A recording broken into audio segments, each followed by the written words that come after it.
शाम ढलने को थी। गांव के मशरकी किनारे पर सरसों के खेत सुनहरी धूप में नहा रहे थे। हवा में पके हुए गंदम की खुशबू थी। कहीं दौर बैलगाड़ी के पहियों की चरचराहट सुनाई दे रही थी। परिंदे अपने घोंसलों की तरफ लौट रहे थे और मस्जिद के मीनार से मुअज्जिन की आवाज हुआ में तैर रही थी। इसी गांव के कुचे रास्ते पर एक दबला पतला लड़का आहिस्ता आहिस्ता चलता आ रहा था। इसका नाम अहमद था। उम्र भी मुश्किल 20 साल। हाथ में एक पुराना कपड़े का थैला और चेहरे पर अजीब सी खामोशी। आप सोच रहे होंगे कि ये लड़का इतना चुप सा क्यों है। तो सुनो बेटा, उसके ख्वाब बड़े थे मगर जिंदगी ने अभी तक उसके हाथ में सिर्फ धूल दी थी। गांव में सब जानते थे कि अहमद के बाप की 2 साल पहले वफात हो चुकी है। घर में माँ और एक छोटी बहन थी।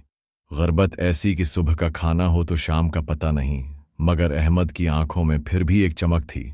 वो चाहता था कि पढ़ लिख कर गांव का सबसे कामयाब शख्स बने। इस दिन अहमद शहर से लौट रहा था। जेब में एक नौकरी के इंटरव्यू का खत था, मगर चेहरे पर कोई खुशी नहीं। रास्ते में पुराने बरगद के दरख्त के नीचे चाचा करीम बैठे हक्का पी रहे थे। उन्होंने अहमद को देखकर आवाज दी, ओवे अहमद, मुना क्यों लटका हुआ है।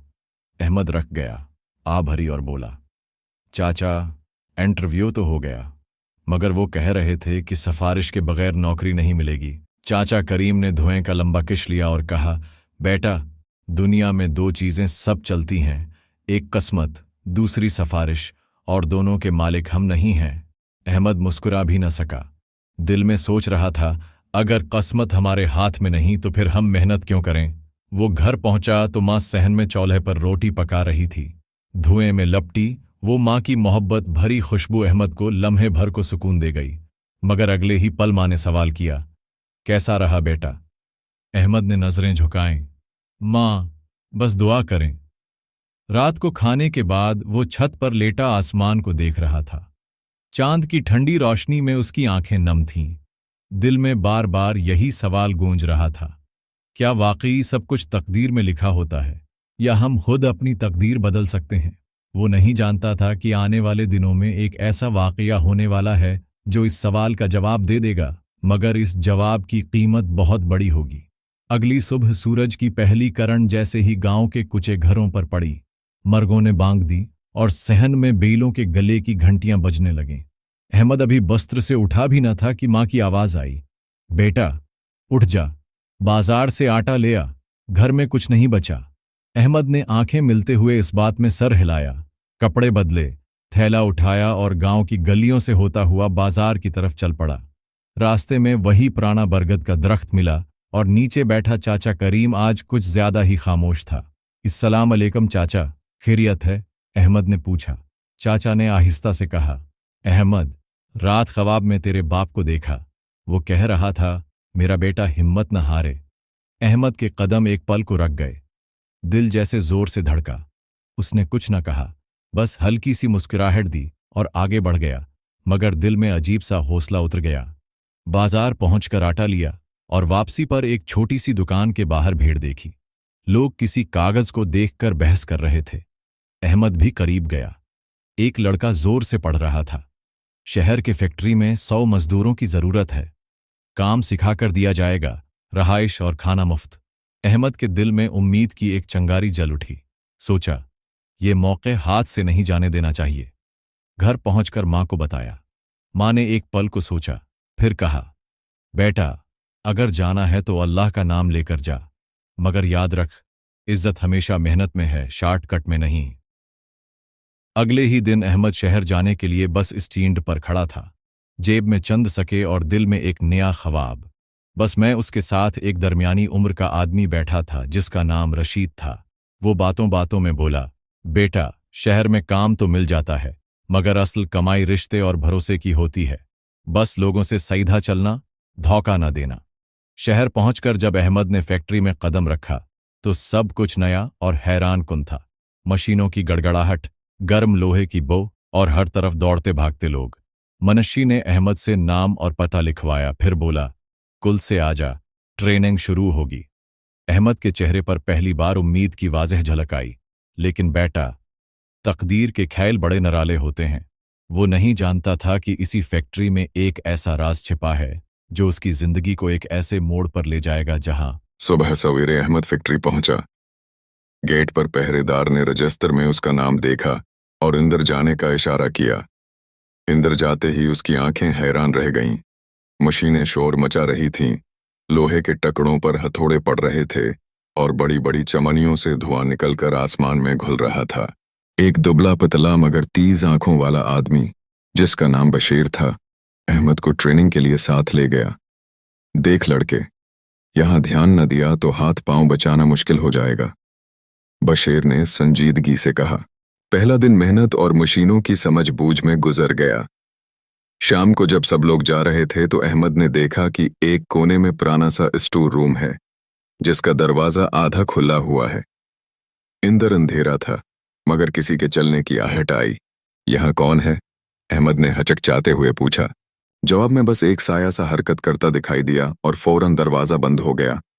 अहमद चौंका मगर खामोश रहा। दिल में सोचा, शायद कोई चोर हो या फिर कोई ऐसा काम चल रहा है जो सबकी नजर से छिपाया जा रहा है। अगले दिन अहमद ने बशीर से उस स्टोर रूम के बारे में पूछा। बशीर के चेहरे का रंग बदल गया और वो जल्दी से बोला, बेटा, इधर कभी मत जाना, बस इतना समझ ले कि वो जगह तेरी नहीं। ये बात अहमद के दिल में बैठ गई, मगर तजस्सुस और बढ़ गया। चंद दिन बाद एक रात फैक्ट्री में ओवर टाइम के बाद अहमद तन्हा रह गया। बाहर बारिश हो रही थी, मशीनों का शोर बंद हो चुका था और पूरा हाल नेम तारीकी में डूबा हुआ था। उसी लम्हे उसने फिर वही स्टोर रूम देखा। इस बार दरवाजा पूरी तरह खुला था। वह आहिस्ता आहिस्ता अंदर गया। कमरे में धूल मिट्टी, पुराने बक्से और टूटे हुए औजार पड़े थे। एक कोने में लोहे का बड़ा संदूक था, जिस पर जिंग लगा हुआ था, मगर ताला नया था। अहमद ने ताला हाथ से छुआ तो अचानक बाहर से किसी के तेज कदमों की आवाज आई। कौन है अंदर? किसी ने सख्त लहजे में कहा। अहमद का दिल जोर जोर से धड़कने लगा। उसने मड़कर देखा तो गेट पर वही मुंशी खड़ा था, चेहरे पर गुस्सा और आंखों में खौफ की झलक। यहां तुम क्या कर रहे हो? अहमद के पास जवाब न था, बस खामोश खड़ा रहा। मुंशी ने आहिस्ता से कहा, अगर अपनी भलाई चाहते हो तो आज जो देखा भूल जाओ, वरना तुम्हारी किस्मत का खेल एक ही रात में खत्म हो जाएगा। ये अल्फाज अहमद के दिल में तीर की तरह उतर गए।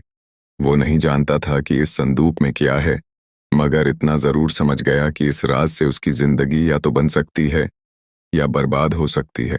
रात भर अहमद सो न सका। मुंशी के अल्फाज बार बार दिमाग में गूंज रहे थे, वरना तुम्हारी किस्मत का खेल एक ही रात में खत्म हो जाएगा। सुबह जब वह फैक्ट्री पहुंचा तो सब कुछ मामूल के मुताबिक लग रहा था, मगर अहमद का ध्यान बार बार उसी स्टोर रूम की तरफ जा रहा था। वो फैसला कर चुका था कि आज वो हर हाल में संदूक का राज जानेगा। शाम को जब सब मजदूर जा चुके और हाल में सन्नाटा छा गया, अहमद आहिस्ता आहिस्ता इस स्टोर रूम में दाखिल हुआ। हाथ में छोटा सा हथौड़ा था जो उसने वर्कशॉप से उठा लिया था। संदूक पर लगा नया ताला मजबूत था, मगर अहमद के अज़म से ज्यादा नहीं। चंद ज़रबों के बाद ताला टूट गया और ढक्कन चरचराता हुआ खुल गया। अंदर जो कुछ था वो देखकर अहमद की आंखें हैरत से फट गईं। संदूक में नोटों के गद्दे, सोने के जेवरात और कुछ बड़े बड़े फाइल्स थीं, जिन पर फैक्ट्री का सरकारी मेहर लगी थी। अहमद ने एक फाइल खोली तो पता चला कि ये सब गैर कानूनी लेन देन और टैक्स चोरी के सबूत थे। अब उसे समझ आया कि मुंशी क्यों डरा रहा था। ये सब फैक्ट्री के मालिक और चंद बड़े अफसरान की करप्शन का खेल था। इसी लम्हे बाहर से कदमों की आवाज आई। अहमद ने जल्दी से फाइल बंद की, मगर मुंशी और दो आदमी अंदर आ गए। हमें पता था तुम बाज नहीं आओगे, मुंशी ने जहरीली मुस्कुराहट के साथ कहा। उनके हाथ में लोहे की राड और रस्सी थी। अहमद के दिल ने कहा, यही वक्त है फैसला करने का, या तो खामोशी में जिंदगी गुजारो या सच के लिए सब कुछ दांव पर लगा दो। अचानक अहमद संदूक से एक फाइल उठाकर भाग निकला। अंधेरा और बारिश उसके लिए ढाल बन गए। वो सीधा शहर के एक सहाफी दोस्त के पास पहुंचा, जिसे उसने ये सबूत दे दिए। 2 दिन बाद ये खबर अखबार और टीवी चैनल्स पर आग की तरह फैल गई। फैक्ट्री का मालिक, मुंशी और बाकी मुलोस लोग गिरफ्तार हो गए।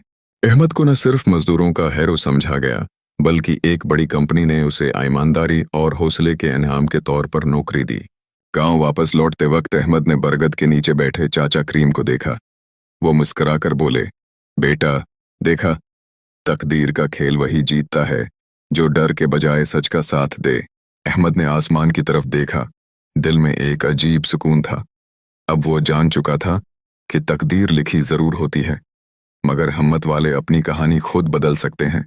हमें उस कहानी से ये सबक मिला, जिंदगी में हालात चाहे जितने भी मुश्किल क्यों ना हों, अगर इंसान सच्चाई और हिम्मत का दामन थामे रखे तो वो न सिर्फ अपनी तकदीर बदल सकता है बल्कि दूसरों के लिए भी उम्मीद और इंसाफ का रास्ता बना सकता है।